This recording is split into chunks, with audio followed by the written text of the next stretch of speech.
Welcome to all of you. So it is our first lecture of the chapter Coordination Compounds, and in this first lecture we'll go through the brief introduction of this chapter and we'll discuss that how these compounds are different from other addition compounds, mainly double salts, that how double salts are different from coordination compounds. What are the main differences between the double salts and the coordination compounds, that we'll discuss in this first lecture. Let's start with it. First of all, what is the definition of coordination compounds? इसको define कैसे करेंगे? These are the compounds, the complex compounds. बनते कैसे हैं? Formed by the transition elements. अब ये कौन से elements होते हैं? The elements which have partially filled D subcells, which have partially filled D subcells, या which have incompletely filled D subcells in their ground state or in their oxidation states, है ना? और ये कहाँ पे होता है मेरे? Where they are present in the periodic table, they are present in between the S block elements and the P block elements. The D block elements are called transition elements. Clear? The elements which have partially filled D subcells in their ground state or in their oxidation states are called transition elements. So these compounds are the complex compounds.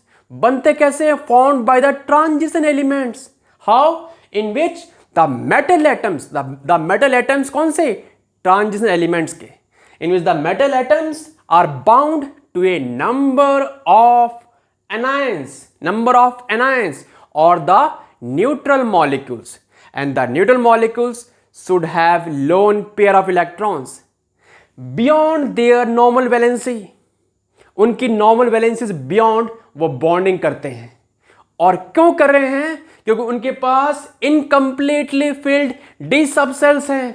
उनको वो use कर रहे हैं bonding करने के लिए, coordinate bond बनाने के लिए. क्लियर? सो डिफाइन करते हैं what are coordination compounds. These are the complex compounds. कौन बना रहा है? Formed by the transition elements in which the metal atoms are bound to a number of anions or neutral molecules beyond their normal valency. So that's the definition of coordination compounds. Now let's see what we will discuss in this chapter. What are the main contents of this chapter? In this chapter we will discuss first of all that how these compounds are different from double salts. वो हम करेंगे इस first lecture में. And then the upcoming lectures will discuss some important terms which are used for the understanding of coordination compounds. And then will discuss the nomenclature, naming कैसे करेंगे, naming of the coordination compounds वो हम discuss करेंगे बेटे. फिर हम discuss करेंगे isomerism के बारे में. Isomerism in the coordination compounds, जो दो तरह के होते हैं, स्ट्रक्चरल एंड स्टीरियो आइसोमेरिज्म. उनके फिर फर्दर टाइप्स हैं, वो हम डिटेल में डिस्कस करेंगे इस चैप्टर में. Then will discuss the bonding concept, bonding in this compounds mainly with the help of two main theories, valence bond theory and crystal field theory. तो हम इन दोनों थ्योरीज को डिटेल में डिस्कस करेंगे इस चैप्टर में. और लास्ट में हम डिस्कस करेंगे बेटे some important applications of the coordination compounds. तो ये हमारे मेन कंटेंट्स हैं इस चैप्टर के. ठीक है. So before discussing that how this compounds are different from double salts, हम ये डिस्कस कर लेते हैं कि सिंपल साल्ट्स में और ये मिक्स साल्ट्स में मेन डिफरेंसेस क्या क्या हैं. देखो बेटे, साल्ट्स दो तरह के हो सकते हैं बेटे. Salts are of two types. एक तो होते बेटे सिंपल साल्ट्स, और एक होते बेटे मिक्स्ड साल्ट्स. इनमें डिफरेंसेस क्या क्या हैं वो देखते हैं बेटे एक बार। सिंपल सॉल्ट्स कौन से होते हैं? In which we have only one cation and one anion, consist of only consists of one cation and anion। Example देखिए, आपके पास है सोडियम क्लोराइड, ये एक सिंपल साल्ट है बेटे। इसमें कैटायन कौन सा है? सोडियम आयन है। एनायन कौन सा है? क्लोराइड आयन है। तो इसमें सिर्फ एक तरह के कैटायन और एनायन प्रेजेंट है, only one cation and one anion. For example we have magnesium chloride, तो इसमें कैटायन कौन सा है? मैग्नीशियम आयन हो गया बेटे। एनायन कौन से हैं? They are two chloride ions for the one formula unit of magnesium chloride. Mg2 positive cation है, एनायन क्या है? Cl negative. कितने हैं? 2 टू बैलेंस द चार्जेस। तो ये हमारे सिंपल साल्ट्स। अब आते हैं मिक्स साल्ट्स। अब ये साल्ट्स कौन से होते हैं? In which we have more than one cation or anion, those salts are called mixed salts। इसमें क्या है? more than one cation or anion, more than one cation or anion are present। Example देखते हैं बेटे। Suppose है आपके पास potash alum फिटकरी, तो एलम का फॉर्मूला क्या होता है? Potassium sulphate K2SO4 dot aluminium sulphate Al2SO4 whole 3 dot 24H2O। तो ये फॉर्मूला है एलम का। एलम क्या है? मिक्स साल्ट है in which we have more than one cation और एनायन। अब देखिए इस केस में कैटायन कौन कौन से हैं? देखिए पोटेशियम आयन है, दूसरा कौन सा है? एल्यूमिनियम आयन है। तो दो कैटायन प्रेजेंट है। एनायन कौन सा है? सल्फेट आयन है। तो ये साल्ट कौन सा हो गया? मिक्स साल्ट हो गया, है ना। इसमें कैटायन कौन सा है? पोटेशियम आयन है, एल्यूमिनियम आयन है बेटे, और एनायन है सल्फेट आयंस। तो ये हमारा कौन सा हो गया? ये हमारा मिक्स्ड साल्ट हो गया बेटा। ठीक है, एक और एग्जांपल ले लेते हैं। कार्नेलाइट, इसका फॉर्मूला क्या होता है? Potassium chloride dot magnesium chloride dot 6H2O। अब देखो यहां भी दो तरह के कैटायन प्रेजेंट हैं, एक तो पोटेशियम आयन और एक मैग्नीशियम आयन बेटा। और एनायन कौन सा है? Chloride ion. तो साल्ट कौन सा हो गया? ये मिक्स्ड साल्ट है। And this mix salts are also called addition compounds.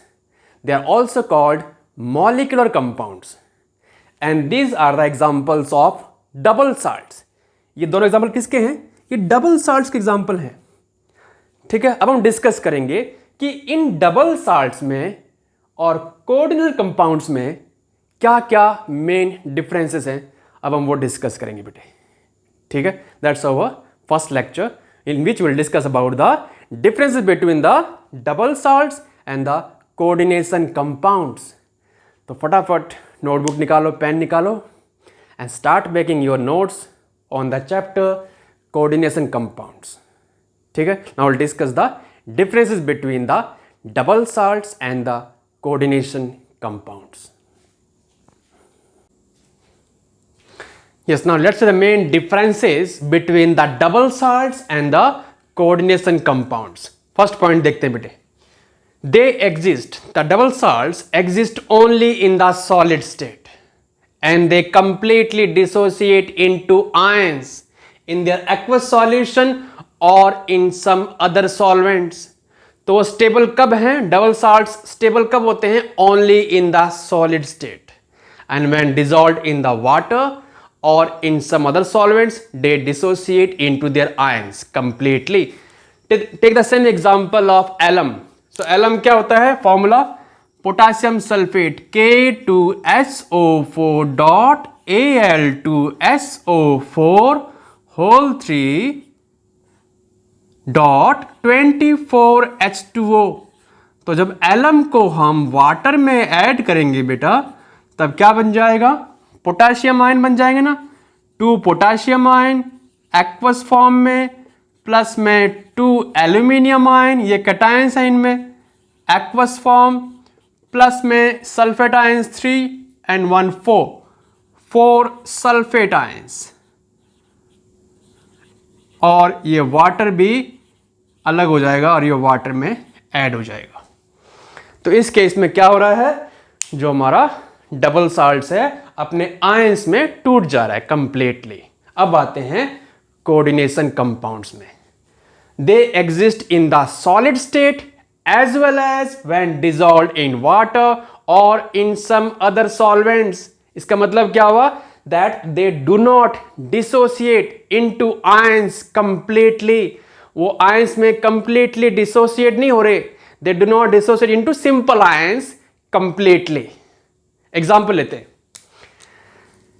K4 FeCN6, ये हमारा एक कोऑर्डिनेशन कंपाउंड है।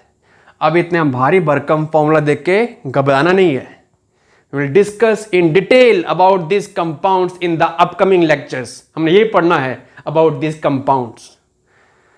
ठीक है, सब इंपॉर्टेंट टर्म्स पढ़ेंगे पहले हम नेक्स्ट लेक्चर में, और फिर इनकी नेमिंग करेंगे, इनकी बॉन्डिंग के बारे में डिस्कस करेंगे, और इनके इंपॉर्टेंस के बारे में भी डिस्कस करेंगे। ठीक है, तो ये फॉर्मूला देख के घबराओ मत। हाँ, सो इस केस में अगर हम वाटर में इसको ऐड करेंगे तो क्या पाया गया, देखो जो ये स्क्वायर ब्रैकेट के अंदर है ना बेटा, ये होता है हमारा कोऑर्डिनेशन स्फीयर, इसको बोलते हैं हम कोऑर्डिनेशन स्फीयर, और ये आयनाइजेबल नहीं होता, ये आयंस के फॉर्म में टूटता नहीं है बेटे। जो इसके बाहर है उसको बोलते हैं हम काउंटर आयन। तो इस केस में पोटेशियम क्या है, वो बेटा काउंटर आयंस हैं। ये इस केस में क्या है, ये कॉम्प्लेक्स क्या है, ये हमारा है कोऑर्डिनेशन स्फीयर, जो हम नेक्स्ट लेक्चर में डिटेल में डिस्कस करेंगे, थोड़ा सब्र करना। हाँ, और इसमें पोटेशियम क्या है, ये काउंटर आयंस है। तो वाटर में ऐड करने के बाद क्या बन जाएगा, 4 पोटेशियम आयन और प्लस में FeCN6 और 4 नेगेटिव। तो इस केस में हमने क्या पढ़ा, that they do not dissociate into simple ions completely. That's the main difference, first point of difference between the double salts and the coordination compounds. Second point में आते हैं, the properties of the double salts are essentially the same as that of its constituents. तो इस case में ये हमारा double salts हैं, और ये कॉन्स्टिट्यूएंट्स हैं, वो कौन से हैं, पोटेशियम सल्फेट है, एल्यूमिनियम सल्फेट है। तो इस केस में पूरे कंपाउंड की प्रॉपर्टी, पूरे साल्ट की प्रॉपर्टी और इसके कॉन्स्टिट्यूएंट्स की प्रॉपर्टी सेम होती बेटा। वही है second point, the properties of the double salts are essentially the same as those of its constituents. Clear, इस केस में ऐसा नहीं होता। The properties of the coordination compound are different from the constituent. तो इन कॉन्स्टिट्यूएंट्स की property और इस कंपाउंड की प्रॉपर्टी मैच नहीं करती, सेम नहीं होती बेटा। ठीक है, लास्ट पॉइंट कर लेते हैं एग्जांपल्स। एग्जांपल वही सेम लेते हैं हम। पहले लेते हैं ये एलम का फॉर्मूला क्या है बेटे, अब तो याद हो गया होगा, पोटेशियम सल्फेट है K2SO4.Al2SO4 3.24H2O। एक हमने भी डिस्कस किया था कार्नेलाइट के बारे में। कार्नेलाइट का फॉर्मूला क्या होता है, याद हो गया, पोटेशियम क्लोराइड KCl.MgCl2.6H2O, ये है कार्नेलाइट। एक और लिख लेते हैं मोर सॉल्ट के बारे में, MOHR', मोर सॉल्ट, इसका फॉर्मूला क्या है, FeSO4 ferrous sulphate dot ammonium sulphate NH4